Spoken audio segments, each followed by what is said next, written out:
दिल्ली समेत पूरे उत्तर भारत में कड़ाके की ठंड है।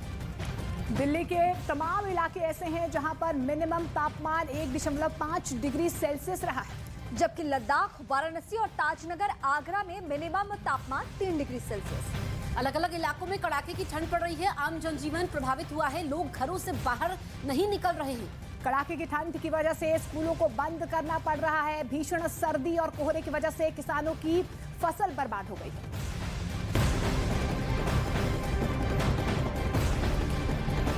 और इस बीच एक बड़ी खबर दिल्ली से आ रही है। दिल्ली में कड़ाके की ठंड लगातार जारी है। दिल्ली के ब्रिज इलाके में सबसे कम टेम्परेचर 1.5 डिग्री सेल्सियस। दिल्ली में साल का सबसे ठंडा दिन रहा। लोधी रोड में तापमान 2 डिग्री सेल्सियस रहा, तो वहीं सफदरजंग में 2.2 डिग्री सेल्सियस तापमान रहा।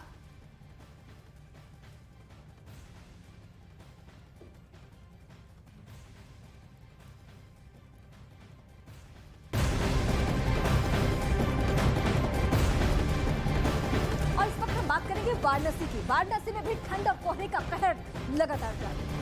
ठंड की वजह से आम जनजीवन प्रभावित हुआ है। सर्दी में बुजुर्ग और बच्चों को ज्यादा परेशानी हो रही है।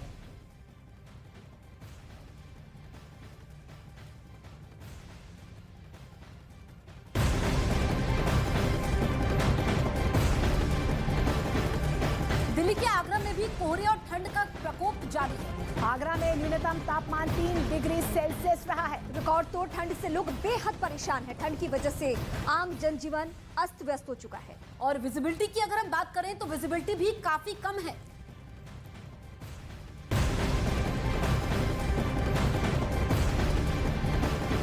इधर पहाड़ों में हुई बर्फबारी का असर राजधानी दिल्ली समेत कई राज्यों में देखने को मिल रहा है।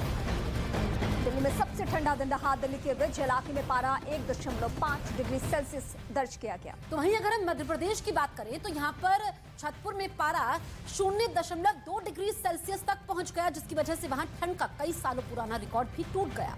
वहीं बिहार की बात करें तो बिहार की राजधानी पटना में भी शीतलहर और घने कोहरे का कहर जारी है। कई फ्लाइट्स जो हैं वो रद्द हो रही हैं।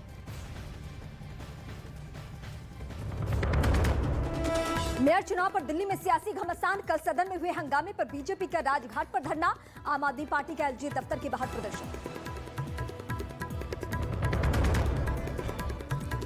एयर इंडिया के विमान में महिला से बदसलूकी केस में आरोपी शंकर मिश्रा गिरफ्तार। दिल्ली पुलिस ने बेंगलुरु में आरोपी को पकड़ा। थोड़ी देर में दिल्ली की अदालत में होगी आरोपी की पेशी। कंझावला केस में चश्मदीद निधि को लेकर बड़ा पर्दाफाश। साल 2020 में ड्रग्स केस में गिरफ्तार हुई थी निधि। ट्रेन से गांजा ले जाने का लगा था आरोप। केस में फिलहाल जमानत पर है निधि।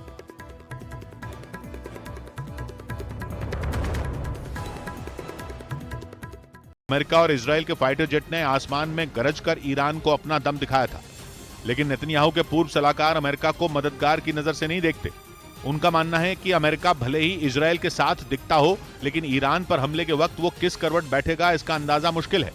मार्क रेगव के मुताबिक नेतन्याहू को अपने लोगों की सुरक्षा के लिए किसी के भरोसे रहने की जरूरत नहीं है, बल्कि अपनी सेना को इतना मजबूत करने की जरूरत है कि वो जब चाहे ईरान पर वार कर सके और उसकी धमकियों का जवाब दे सके। लेकिन नेतन्याहू के पूर्व सलाहकार की इस नसीहत के बीच ही इजरायल के नए रक्षा मंत्री योआव गैलेंट ने एक बार फिर अमेरिका से ही गुहार लगाई।